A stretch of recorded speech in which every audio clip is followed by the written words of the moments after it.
couldn't even bury my mother in peace. The dirt was still fresh on her grave when he showed up with papers.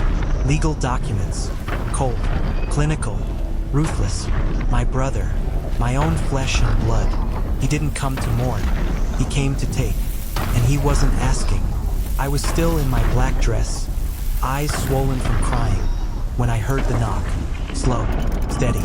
Like he had all the time in the world. Like grief didn't exist for him. "Open the door, Leah," he said through the wood. "We need to talk about the house. The house. Not Mom. Not her memory. Not the fact that she died barely 4 days ago from a sudden stroke that shattered my entire world. No, he wanted to talk about real estate." I opened the door and saw him standing there with that smug, entitled look I hadn't seen since we were kids. Only this time it was sharper, more dangerous, like he knew something I didn't. "What the hell do you mean, the house?" I asked. He raised a thick folder and patted it like it was a loaded gun. "It's mine now," he said. "All of it." I stared at him, heart pounding. "Excuse me, you don't have a claim, Leah," he said, calm as hell. "I had Mom change her will. Everything goes to me." That's when my ears started ringing. I thought it was a joke, some sick, grief-fueled prank. But he wasn't laughing, and the papers were real. I snatched the folder from his hands and flipped through the pages. The signature at the bottom. My mother's name. It shook me to my core. Why would she do this? He whispered. He just shrugged. Maybe she finally realized who the responsible one was. I wanted to punch him in the face. I wanted to scream, but all I could do was stare at the name on the documents. My mother, giving everything to my brother. The house, the savings, the land, all of it. I had taken care of her for years. I was the one who moved back in when she got sick. I cleaned her bedpans. I fed her. I stayed up every night when she forgot who I was and cried like a child. He visited twice a year, always with some excuse. Busy. Work trip. Can't get a flight.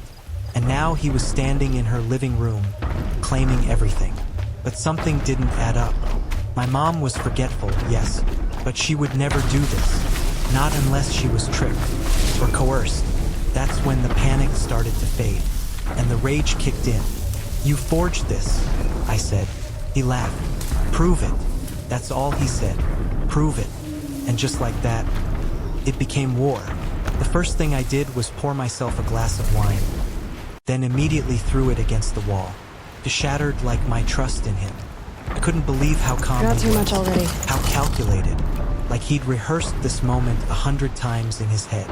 This wasn't grief. This was strategy, and I was already behind.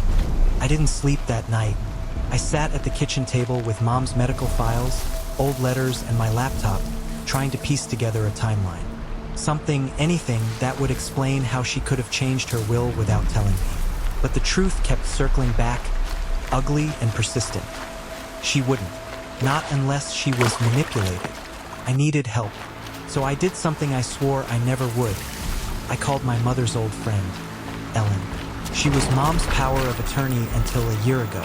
Something had made Mom switch, and now I had a feeling who. "Leah." Ellen's voice cracked on the phone. "Oh, honey, I'm so sorry about your mom." "Thanks," I said quickly. "Ellen, do you remember when Mom changed her power of attorney?" She hesitated. "That was strange, actually. She called me out of nowhere and said she didn't need me anymore, that you and your brother had everything covered. But I thought it was weird because she sounded off. Off how? Just confused, like she was reading from a script. Bingo. Did she ever talk to you about changing her will?" "No. She told me she was leaving everything split between you and your brother. 50-50. I felt a spike of adrenaline. That's what she always said. That's what she wanted. I hung up with Ellen and immediately texted a lawyer I met through a friend, Lisa Nguyen. Sharp as hell, and ruthless if needed. By the next morning, I was in her office with the documents my brother brought over. She scanned the will with her red lipstick mouth twisted in a frown. "This signature looks off." "Off how?" Lisa leaned in, like someone traced it. She pulled up a previous will Mom had signed 6 years ago. It was in public record because back then, she had listed me as a co-beneficiary and had it filed through a law firm. Side by side, the two signatures looked similar. Too similar. Almost identical. Whoever did this is either an idiot or cocky as hell, Lisa said. This is what we call a cut and paste job. I sat back, heart racing. So it was fake. He faked it. But Lisa wasn't done. This isn't just about the signature, she said. I want to know who notarized it. Because if we can prove your mother wasn't of sound mind when she signed this, assuming she even did, we can tear it to shreds in court. Tear it to shreds. I smiled for the first time in days. Then my phone buzzed. It was a message from my brother. I'll give you $20,000 to walk away. Take it or leave it. He thought he could buy me off. He had no idea who he was dealing with. I wrote back one word. See you in court. The day I filed the petition to contest the will, my brother lost his damn mind. He called me 7 times in a row. Left a voicemail on the last one. You think you're smart, Leah? You want to drag this through court? Fine. But don't cry when you lose everything. Everything? I had nothing left to lose. Mom was gone. He already took the house. What he didn't realize was that this wasn't about money anymore. This was war on principle. On blood. On betrayal. Lisa moved fast. She requested Mom's medical records from the last 6 months of her life. When they came in, it was like opening a Pandora's box. Cognitive decline, severe memory lapses, episodes of paranoia. A neurologist had even written that Mom was showing signs of early-stage dementia. That diagnosis came 3 weeks before the new will was supposedly signed. Boom. That one note alone gave us legal grounds to question her capacity to make any binding decision. But then Lisa went digging even deeper. She subpoenaed the notary who supposedly witnessed the signing. The woman showed up to Lisa's office looking confused and irritated. Her name was Marissa, a mobile notary who usually handled basic stuff like car titles and lease agreements. Lisa slid the will across the table. Do you remember notarizing this document? Marissa looked at it, blinked, and then said, I've never seen this before in my life. My heart stopped. Lisa pressed. This is your stamp. Your signature. Marissa leaned in and squinted. Then her face went pale. Oh my God. That's not my handwriting. That's not me. Someone copied my stamp. Fraud. Full-on, criminal-level fraud. Lisa recorded her statement and added it to our case file. At this point, it was no longer just about civil court. This was bordering on felony territory. We had motive, forged documents, compromised mental capacity, and a forged notary stamp. But what we didn't have yet was proof that my brother orchestrated all of it. I knew he did. I could feel it in my bones. But feelings don't win lawsuits. Evidence does. That's when I made the hardest decision of all. I went back into that house. Shot for this Mom's house. Our house. The one he'd already started moving into like it was some Airbnb and not the home we grew up in. I had a key. He hadn't changed the locks yet. He was gone when I got there, probably thinking I'd never show my face again. But I wasn't there to make peace. I was there to dig. I went straight to Mom's old bedroom and opened every drawer. Every box. Every binder.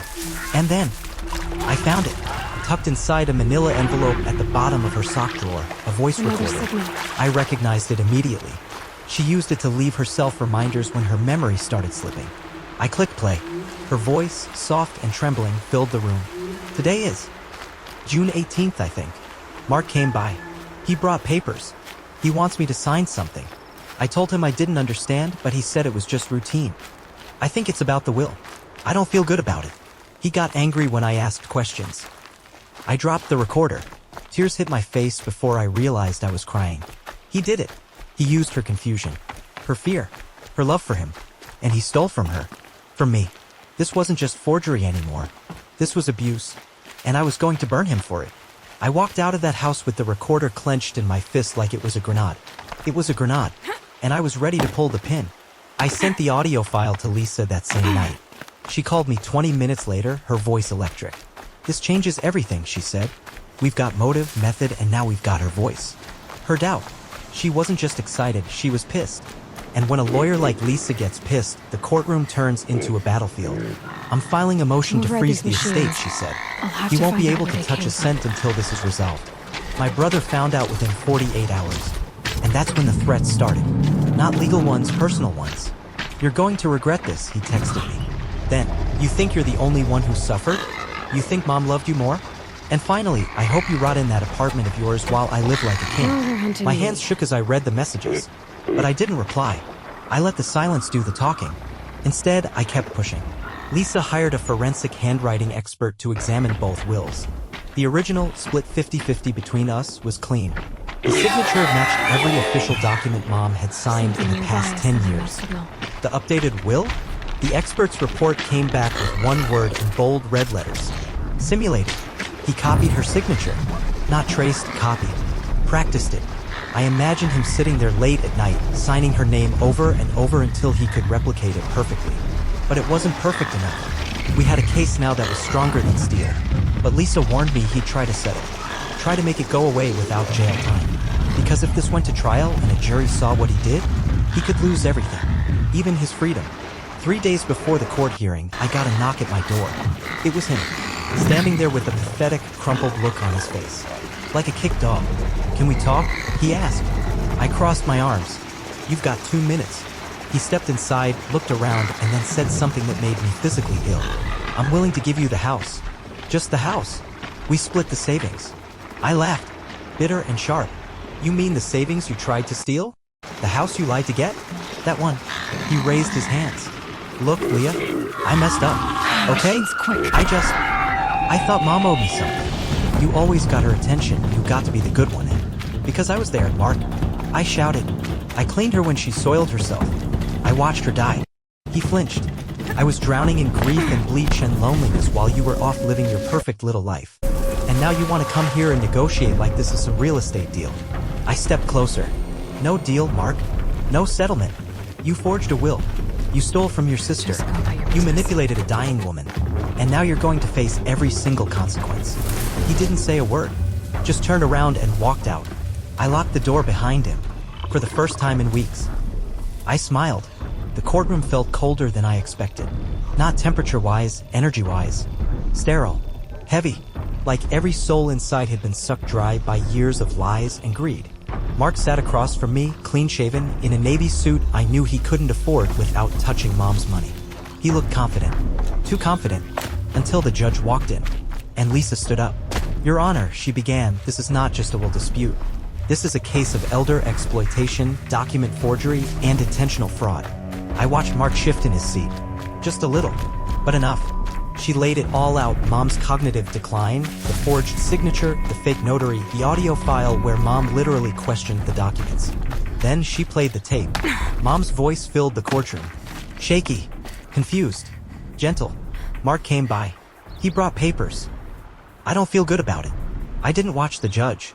I watched him. My brother's eyes twitched. His jaw tightened. He looked like a kid caught with his hand in the damn cookie jar. Except this wasn't cookies. It was our mother's legacy. When it was his lawyer's turn, they went full damage control. Claimed Mom wanted to change the will. That she expressed concern that I wasn't financially responsible. That Mark was just trying to protect the estate. Lisa pounced. Then why forge the notary's signature? Silence. And why is the signature on the new will a near-perfect simulation, something our forensic expert confirmed was practiced, not authentic? More silence. And finally Lisa said, stepping forward with the calmness of a shark circling blood, "If this will was legitimate, why was it never filed? Why hide it in a drawer until after her death?" That was the moment it broke. Mark's lawyer requested a recess. Translation: they were losing. After court, Lisa turned to me and said, "I bet anything they'll come back with a settlement offer."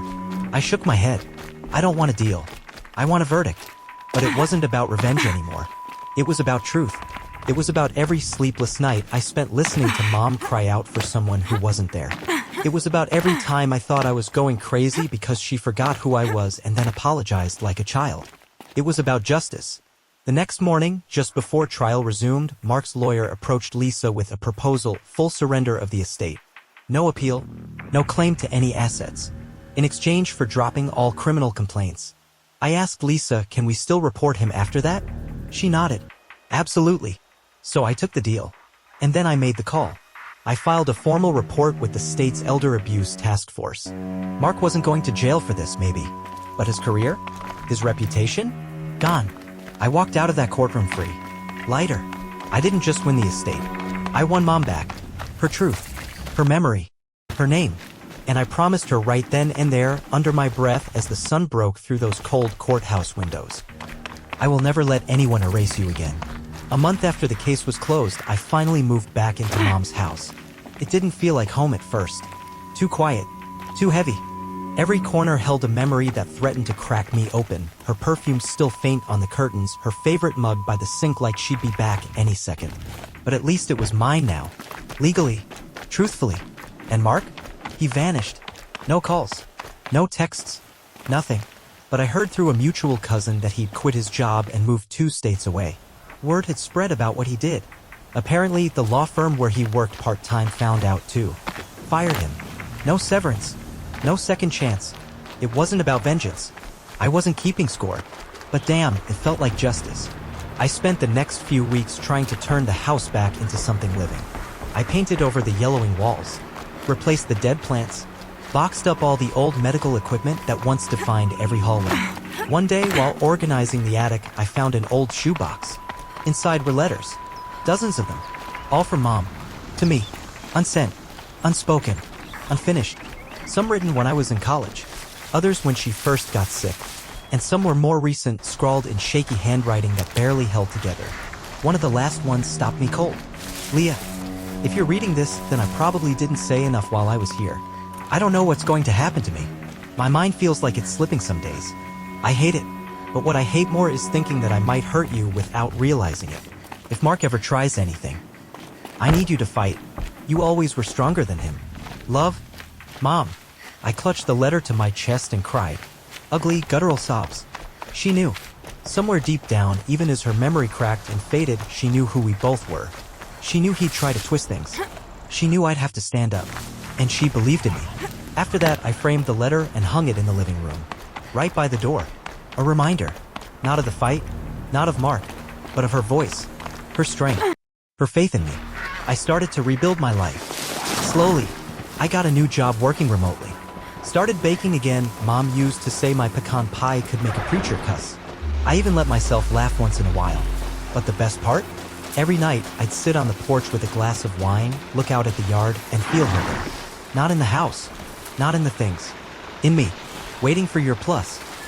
Plus. ChatGPT. Part 7. I thought it was over. I thought the storm had passed. But some things don't stay buried. Especially not when guilt's involved. 3 months after the trial, I got a letter. No return address. No stamp. Just left in the mailbox like a ghost had delivered it. It was folded neatly, no envelope. The handwriting? Mark's. I stood frozen in my driveway, reading the first line. I didn't do it just for the money. I wanted to tear it up right there. But something in me said read it all. So I did. I know you hate me. I probably deserve that. I just want to tell you what I couldn't say in court. Or to your face. I was drowning, Leah. Not just in debt, yeah, there was plenty of that, but in shame. I felt like a failure.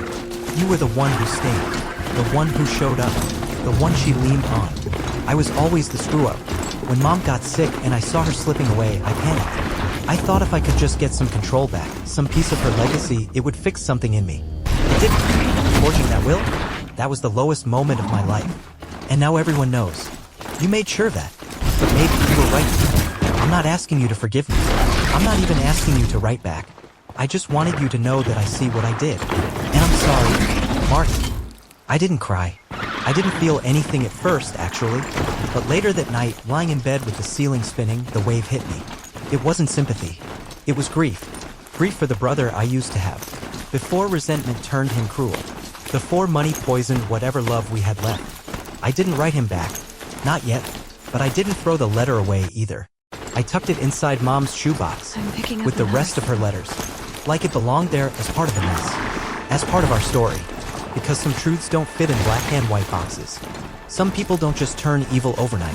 They rot slowly, quietly, from the inside. And sometimes they wake up. I don't know if Mark ever truly will, but for the first time in a long time, I hoped he might. Even if I never saw him again. Even if I never forgave him. Because some part of me still wanted to believe that blood doesn't have to mean war. The trees around the house turned gold and red, and every breeze smelled like cinnamon and the past.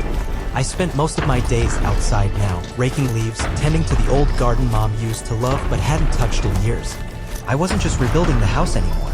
I was rebuilding me. But grief's funny. It doesn't knock anymore. It just walks in, sits down, and starts talking like it never left. Some nights, I'd be folding laundry or boiling pasta when it would hit me how final everything was. How quiet the world became once the legal chaos ended. Mark was gone. Mom was gone. I was alone. Until I got the second letter. It was smaller. Torn notebook paper.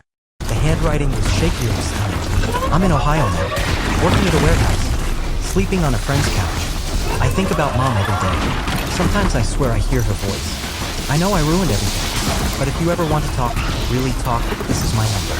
A phone number was scribbled at the bottom. I stared at it for hours, not because I was going to call, but because part of me wanted to burn it, and part of me wanted to dial it at 2 a.m. just to scream.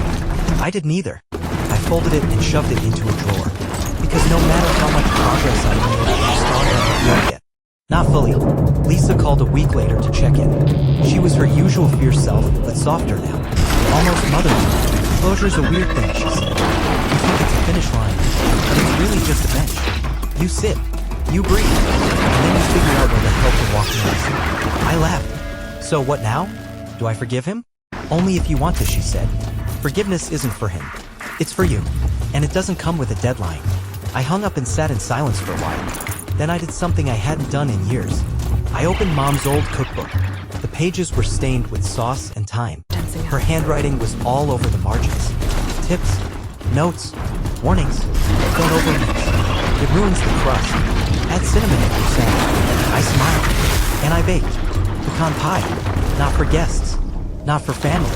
Just for me. That night, I sat at the kitchen table, ate a slice warm from the oven, and whispered into the quiet air. Thanks, Mom. It was Thanksgiving when he showed up. No warning. No call. Just him. Standing on my porch in the middle of golden leaves and fading sunlight like some lost memory from a past life. I froze. He looked thinner. Paler. Like life had been chewing on him for months and just now spit him out. He held a pumpkin pie. Store-bought. I didn't know whether to laugh or slam the door. I didn't have anywhere else to go, he said quietly. I crossed my arms. And you think this is where you belong?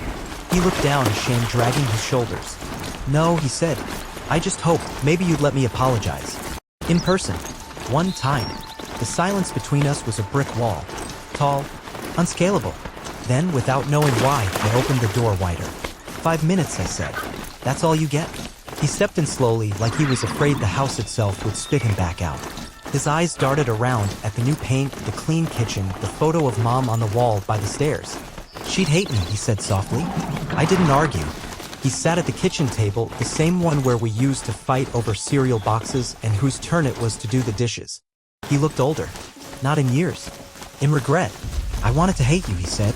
After court, after everything, I kept telling myself you were the villain. That you turned Mom against me. That you tricked her. He looked up. His eyes were red. But I know that's not true. My heart didn't melt. It clenched. Because pain doesn't vanish with a speech. It doesn't forgive with one sentence. But it listens. I didn't say anything. Just let him keep going. I messed everything up. I lost her. I lost you. I don't expect anything from you. I'm not here for money. Or redemption. I wanted to be near her. Even if just for a minute. Even if it's through you. That last sentence cracked something in me. I looked at the pie. Then at him. Then at Mom's photo. She would have told me to make him a plate. She would have told me that blood is ugly and sacred and complicated as hell. So I stood up, opened the fridge, pulled out the pecan pie. The one I made. I cut 2 slices. No words. Just pie. Because sometimes forgiveness doesn't come in speeches or grand gestures. Sometimes it comes in silence. And a fork. We didn't talk much after that. Not about the will. Not about court. Not about the hurricane of betrayal that had torn through our family like a wrecking ball. But we did sit there, 2 estranged siblings, eating pie like it was a peace treaty. The silence wasn't comfortable. It wasn't warm or healing or cinematic. But it was real. And real was more than we'd had in years. Mark stayed for maybe an hour. No long speeches this time. No begging. No guilt. Just quiet sips of coffee and small nods that said things words couldn't. Before he left, he stood at the door and looked back one last time. I'm gonna try to be better, he said. I don't know what that looks like yet, but I'm trying. I gave the smallest nod. Then he was gone. No hug. No tearful goodbye. Just the sound of his footsteps fading down the porch steps. I didn't cry. Not that night. not even the next day. But later that week, I found myself reaching for my phone to text him when I burned a batch of cookies, something Mom would have laughed at for hours.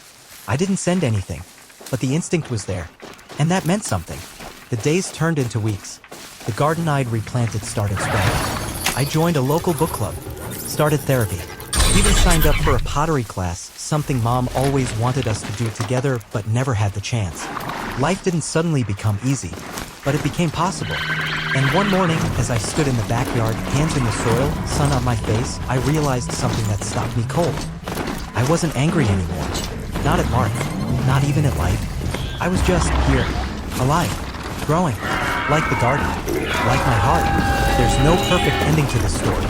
Mark and I still barely talk. But he sends postcards now, random cities, random thoughts. He signs them, trying. I keep every one. Not because I've forgiven him completely, but because healing isn't linear. It's messy. It's unfair. It's slow. But it's mine. And it started the day I refused to let someone rewrite my mother's legacy. She gave me strength. He gave me fire. And I gave myself peace. Waiting for your plus. Plus. ChatGPT. Part 11. Winter came hard the year. Heavy snow. Frozen pipes. A wind that howled through the cracks of the old house like it was grieving too. But I didn't mind. There was something calming about the stillness. Like the world was telling me, rest now, you've survived enough for a while. And I had. I stopped expecting closure to be a loud, dramatic moment. Sometimes it's just waking up, making coffee, and not thinking about the people who hurt you first thing in the morning. That was healing too. I decorated the house for Christmas, even though no one was coming over. I lit candles, played old records, hung the stockings even Mom's with her name embroidered in gold thread, as her absence didn't mean she stopped being part of my world. A few days before Christmas Eve, another letter came. From Mark. But this one was different. Inside was a check. $10,000. And a note that said, "It's not enough. It never will be. But I want to start making things right. Use it for something she would have loved. Or teared up. I wouldn't blame her. Merry Christmas, Mark." I sat with that check in my hand for a long, long time. And then I knew exactly what I'd do with it. The next week, I walked into the local community center and met with their director, a kind woman named Denise who had deep laugh lines and a warmth I hadn't felt in months. I told her I wanted to start something in my mother's name. A scholarship. A small one. For caregivers. People like me. People who give up years of their lives to care for sick parents or loved ones and often get nothing in return but burn out in silence. She loved the idea. And just like that, the Grace Memorial Fund was born. Named after Mom. Funded by her legacy. And by a brother who was finally trying to pay for his sins. Word spread fast. Local papers wrote it up. People donated. Even strangers. One woman sent a note that said, "I wish something like this had existed when I took care of my dad. Thank you." I cried reading that. Not because I was sad, but because something good had finally bloomed from the ashes. It didn't erase what happened. It didn't rewrite the past. But it gave the pain purpose. And that's what I've been missing all along. Spring came like a sigh of relief. Birds returned to the backyard. The garden bloomed in wild, chaotic colors, daisies, lavender, marigolds. I sat on the porch most evenings with a book in one hand and a glass of wine in the other, feeling the sun warm the same with steps I used to scrub as a kid. Life had become softer. Not easier, but softer. Then one day, I got a call from a woman named Jenna. Her voice was young but exhausted. Shaky like someone barely holding herself together. "I heard about the scholarship," she said. "I'm caring for my husband's mother. She has Alzheimer's. I had to quit my job. I don't know how we're going to make it through another month." She paused. "Is there anything left?" I told her yes. More than money, there was understanding. We talked for an hour. I shared stories of Mom. Of the long nights, the lost tempers, the guilt, the love. Jenna cried. I cried. It felt like she was sitting right across from me at the kitchen table, holding a slice of the same grief pie I'd eaten for years. After the call, I sat on the porch and watched the wind ripple through the garden. I thought about how pain isolates us, how it makes us think we're the only ones drowning. But we're not. There are thousands, millions of quiet warriors out there, caring for people they love, breaking themselves apart a little more every day with no spotlight, no applause.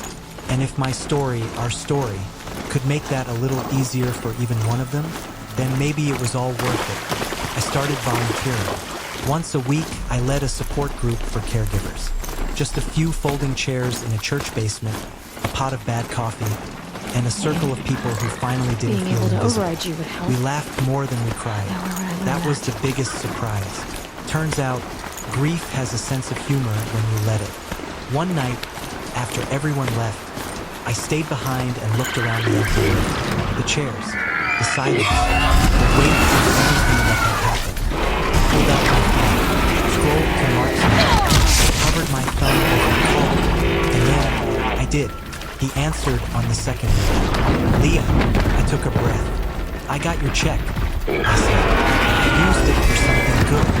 Pause. Then, quietly, yeah. I nodded, even though he couldn't see me. I started a fund for caregivers in Mom's name. He didn't speak for a moment. Then his voice cracked. She'd like that. Yeah, I whispered. I think she would. We didn't say much else that night. We didn't need to. Sometimes, peace doesn't come with fireworks. Sometimes it's just a quiet phone call, and the sound of two people breathing through the ruins. That call didn't fix everything. It didn't magically erase the pain or undo the betrayal. It didn't transform Mark into the brother I once trusted. But it opened a door. Crack. Enough for light to start leaking through. After that night, we started texting. Nothing deep, just small talk. Weather, memories, dumb jokes. He sent a photo of a stray cat that kept following me home. I told him to name it Karma. He laughed, and I laughed, and for a moment it felt almost normal. But grief has a strange way of circling back just when you think you've outrun it. One morning in late April, I was cleaning the hallway closet, an ancient beast filled with junk and forgotten things, when I found an old cassette tape, just a blank label, faded in, but I recognized the handwriting. For Leah, don't open unless I'm gone. My knees buckled. I stared at the tape like it might explode in my hands. I didn't even know Mom still had a cassette recorder, let alone had used one in the last decade. But this was deliberate. I sat on the floor with shaking hands and pulled out an old portable player from the same closet. Miraculously, it still worked. I popped the tape in, pressed play. Her voice came through, soft and fragile, but unmistakably hers. Hi, sweetheart. If you're listening to this, well, I guess I'm gone. I know you're probably angry, hurt, tired. You've given up so much for me, and I never said thank you the way I should have. So thank you for staying, for caring, for loving me even when I forgot who you were. I'm sorry about Mark. I know you two were close once. I hope someday you can find each other again. But if you can't, that's okay too. Some bridges burn for a reason. I just want you to know that I loved you. Every version of you. Even when I forgot your name, I still felt you. You were my safe place. And if I didn't get everything right, please know I tried. I love you, Leah. I always will. The tape clicked off, and I broke, completely, curled up on the carpet like a child, holding that little machine to my chest, sobbing so hard I thought my ribs would crack. But it wasn't sadness. Not really.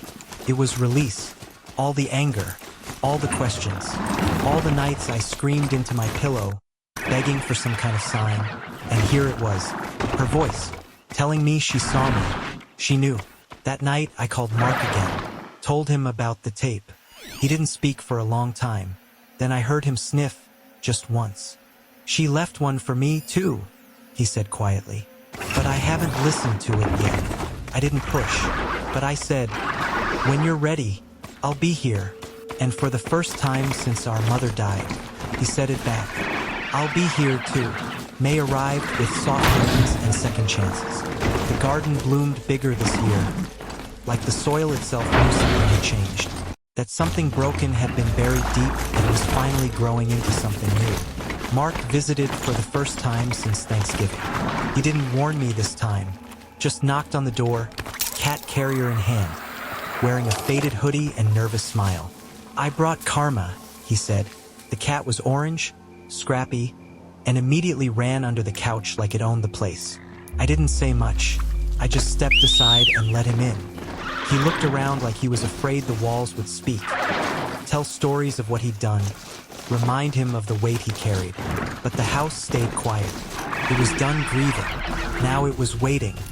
We had dinner, spaghetti, and wine, and sat in the living room listening to records. The silence between us wasn't tense anymore. It was full, like we were both still trying to understand who we were now in the aftermath of it all. After the second glass of wine, he finally said it. I listened to the tape. My heart stopped. He didn't look at me when he spoke, just stared at the flicker of the candle between us. She told me she forgave me, he said, even after everything. She said she knew I was lost, but that didn't mean I wasn't still her son.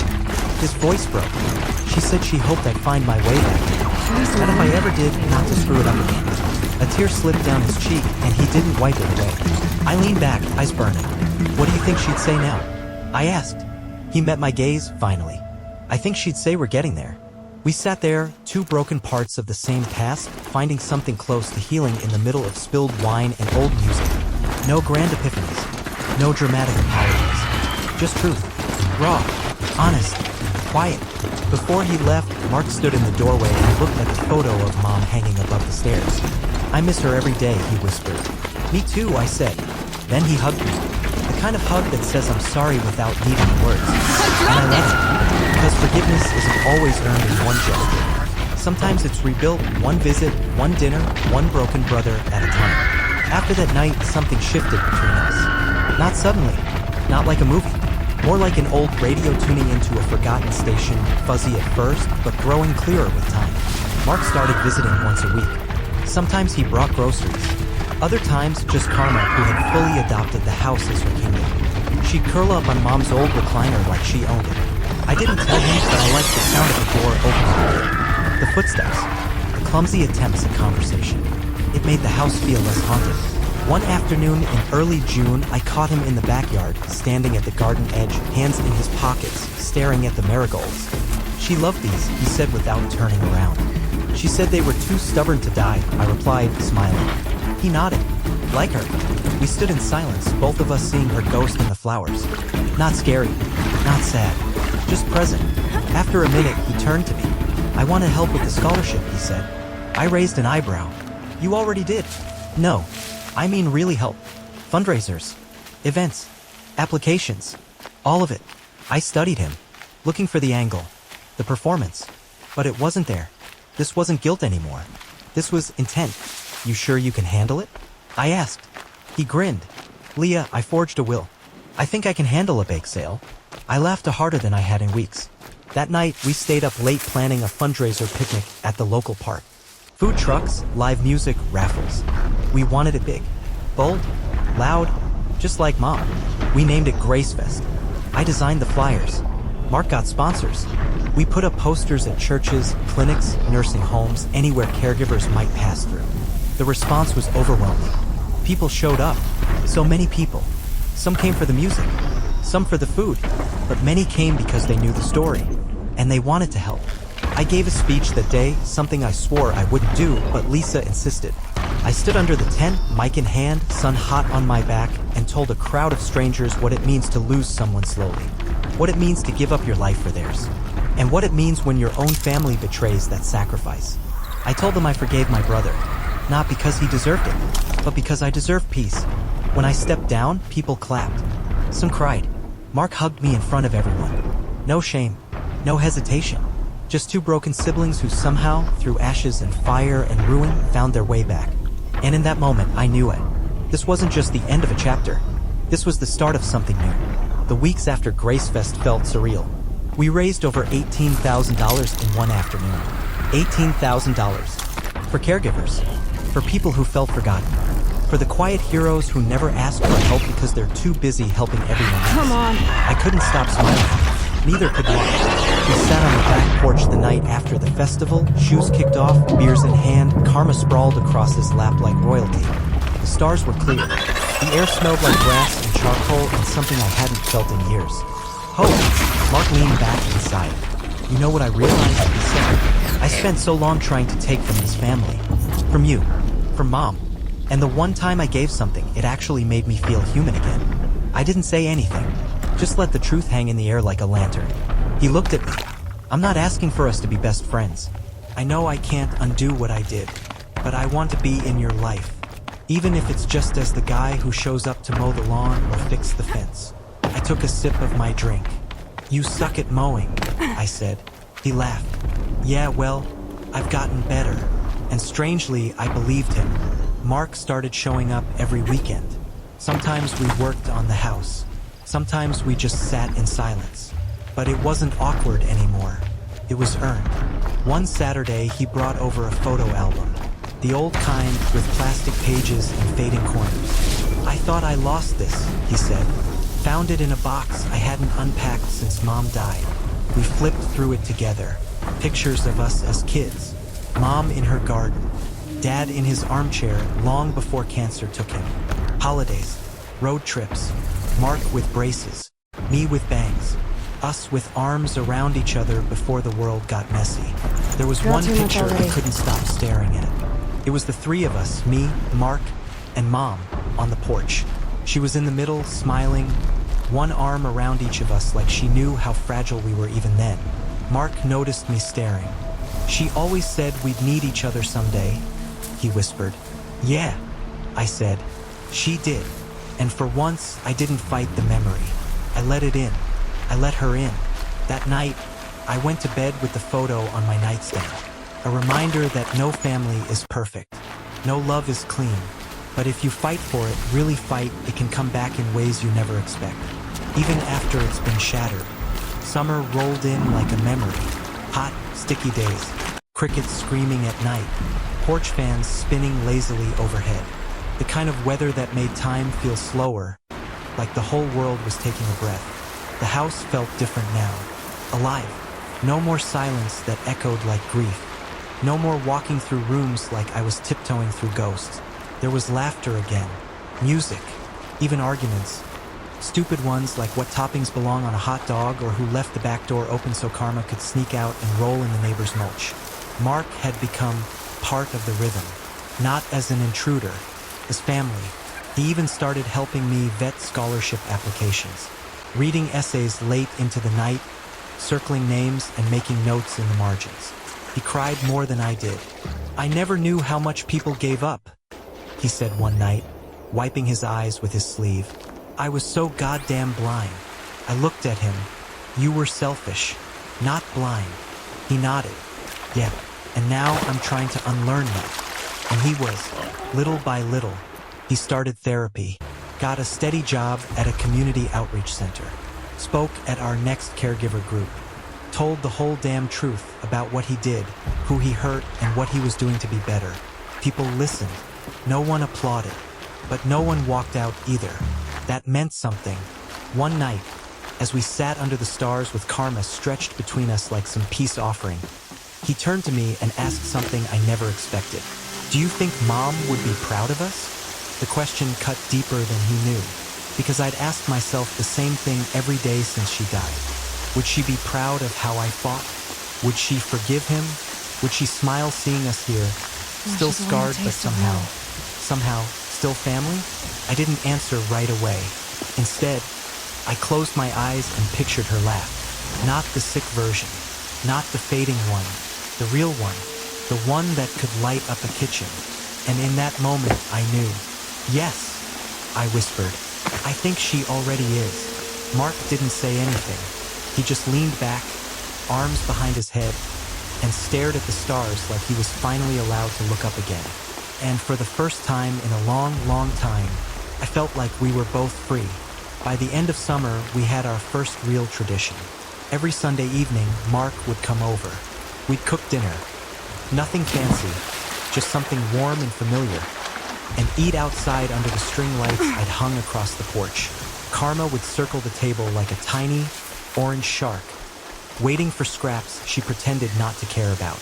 We never talked about the will anymore. Not because we forgot, but because we'd finally said enough. One night, in the quiet hum of crickets and clinking silverware, Mark looked up from his plate and said, "I've been thinking about selling Dad's old truck." It was a rusting blue relic that had sat in storage for years. I raised an eyebrow. "What made you finally decide?" He shrugged. "Mom hated that thing, called it a death trap on wheels. But I was holding on to it like it was some piece of her. And now I think maybe letting go of the wrong pieces helps us make room for the right ones." I smiled. That was something she used to say. Let go of the moldy bread so you can bake something fresh. She was always throwing out metaphors like that. Mark pulled a small envelope from his pocket and slid it across the table. "What's this?" I asked. "Open it." Inside was a check. Another one. 5,000 this time. For the next scholarship, he said. No more debt. No more shame. Just doing the right thing while I still can. I stared at it, not because of the amount, but because he didn't owe it anymore. This wasn't penance. This was choice.